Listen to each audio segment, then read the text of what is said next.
Como bien sabemos, la explotación del litio en los últimos tiempos se ha convertido, gracias a los avances tecnológicos, en un producto indispensable para hacer lo más cómoda posible la vida cotidiana de las personas.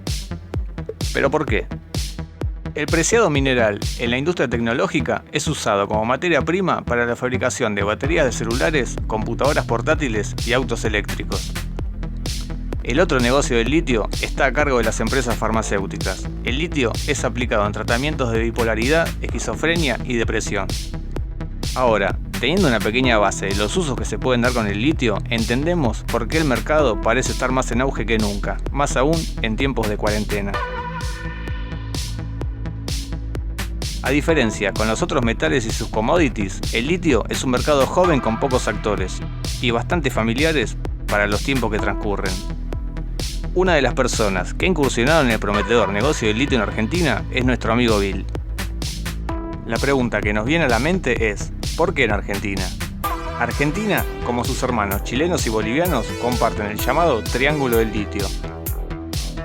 Estos tres países concentran más del 60% del litio mundial y aparte de ser la mayor reserva de litio del mundo, tiene la característica que hace más llamativa la explotación de este mineral en la región, que este triángulo está formado por salares, lo cual hace que la extracción sea más simple.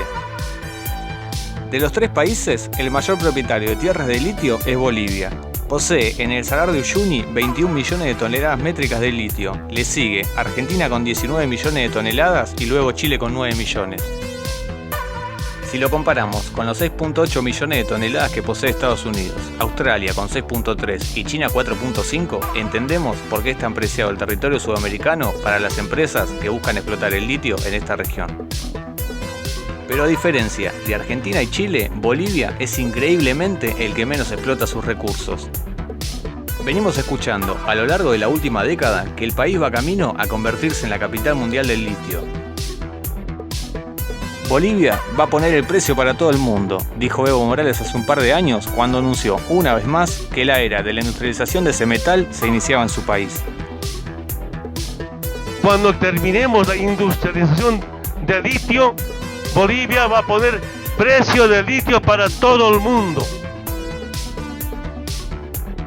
Bolivia, a lo largo de los años, tuvo convenio con diferentes empresas, como es el ejemplo de Sumitomo Corporation, relacionada con el famoso George Soros, y que también había adquirido participación junto a su hermano Paul en San Cristóbal, la empresa minera que opera en Potosí.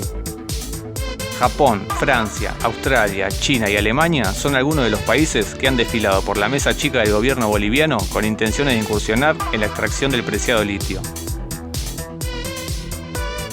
Todos estos intentos de las empresas extranjeras de hacerse cargo del litio boliviano se vieron truncadas por las ideas del entonces presidente Evo Morales, quien al ver el crecimiento vertiginoso del litio en el mundo, planeó la nacionalización del litio y así beneficiar a su país y poder salir de la pobreza. El mayor inconveniente que conlleva esto es que los países buscan extraer el litio, uno de los metales más livianos del mundo, y transportarlos hacia sus fábricas fuera de Bolivia para la producción de los dichosos productos que tanto precisamos para nuestra comodidad.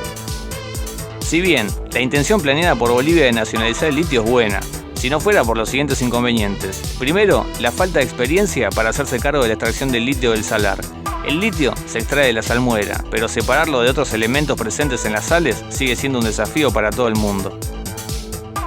Segundo, la infraestructura para la transformación del litio obtenido en un producto que pueda venderse al mundo. Sería un inconveniente que sufriría Bolivia al no tener la capacidad económica necesaria para implementar sus propias fábricas nacionales sin intervención privada extranjera. Y por último y no menor, las políticas cambiantes de los gobiernos bolivianos. Mientras la izquierda sigue con la idea de la nacionalización, las altas tasas de impuestos a la extracción y la producción propia para la venta, la derecha busca la privatización para poder llevar su negocio de la misma manera, pero para su propio terreno. Dos ideologías que chocan permanentemente y atrasan la tan ansiada prosperidad del litio. Y mientras tanto, el pueblo boliviano sigue atrapado entre ambas ideologías políticas y en la esperanza eterna, como si fuera un carnavalito que no tiene fin. Sigamos el caso de Chile, que a lo largo de los años aprovechó la explotación de sus minerales con empresas nacionales e internacionales, gracias a las leyes que hace muchos años implementara Pinochet para la explotación de minerales por parte de los privados. A lo largo de los años, Chile ha incursionado en la explotación del salitre a mano de los ingleses, así como el cobre con los Estados Unidos, ambas actividades de las que Chile dependió y depende para su propia economía. Durante un tiempo, la empresa Tianqi, compañía china que se encarga de manejar la reserva de litio más grande del mundo, buscó concretar un acuerdo con SQM, que es la encargada de la explotación del litio en Atacama. Para no cometer el mismo error que en el pasado, la Cámara de Diputados de Chile aprobó un proyecto de ley por el interés nacional de explotación, industrialización y comercialización del litio, cosa que en 2018 logró hacer.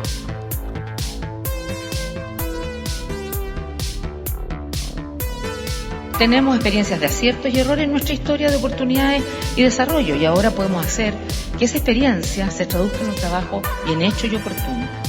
Tengo la confianza que el litio chileno no será un caso de desarrollo frustrado, sino un ejemplo de futuro bien construido.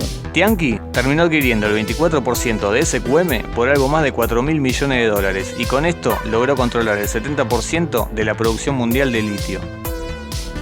El mayor problema vino de parte de los controladores de SQM, con el controvertido Julio Ponce a la cabeza, que buscaban limitar la participación de los ejecutivos de Tianqi en el directorio de la empresa china, para resguardar su información comercial estratégica. Junto con esto, hay otro elemento que preocupa a los chilenos, y es el factor ambiental que esto trae de la mano.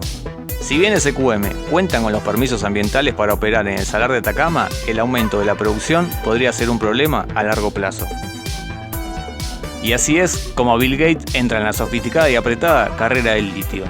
Descartando al país boliviano por sus dilemas políticos, el sustentable y ambientalista Bill hizo una inversión de $20 millones a través de 2 fondos para financiar a Lilac Solution, que busca implementar nuevas tecnologías para hacer que el proceso de extracción sea más eficiente y menos problemático para el medio ambiente. Aprovechando la pelea ambiental entre el pueblo de Atacama y la empresa SQM, desembarca en Chile con una sociedad entre Lilac Solution y la chilena Enami. Y en Argentina, en conjunto con la empresa Lake Resource, empresa australiana establecida en 1997 que desarrolla la exploración de litio en Argentina, donde controla un paquete de pertenencias de alrededor de 165.000 hectáreas junto con los proyectos de salmuera de litio de Jujuy y Catamarca.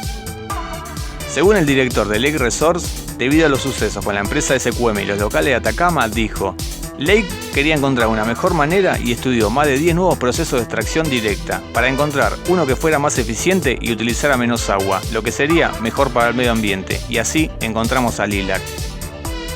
Por su parte, Snyder, CEO de Lilac Solution, aseguró que el financiamiento le permitirá crear una nueva línea de fabricación en California y afirmó que de funcionar espera implementar la nueva tecnología para extraer litio de fuentes no convencionales como campos petroleros y plantas de energía geotérmica, que producen grandes cantidades de salmuera. Lilac Solution apunta a reducir drásticamente las emisiones de efecto invernadero a través de un mejor uso energético. Pretende además achicar el gasto de capital y bajar el consumo de agua durante la extracción. La compañía, con base en Estados Unidos, hará las pruebas piloto en Argentina a finales del 2020. Según Bloomberg, la demanda del oro blanco podría cuadruplicarse para la próxima década. El auge de los autos eléctricos impactará de lleno en este mercado, ya que almacenan la energía en baterías que contienen este material. Por su parte, Breakthrough Energy Ventures es un fondo de inversión que financia startups que sean capaces de reducir las emisiones en 500 millones de toneladas métricas anuales. Los inversores del fondo incluyen al fundador de Amazon, Jeff Bezos, Jack Ma, cofundador de Alibaba, y Michael Bloomberg. La carrera por el litio recién comienza. ¿Cómo se llevará a cabo? Lo podremos ver con el tiempo. Los países en sí buscarán la mejor remuneración posible en base a su producto natural, poniendo del otro lado de la balanza el sacrificio ambiental de sus tierras. Lo que sí sabemos es quiénes serán los más beneficiados con este nuevo negocio.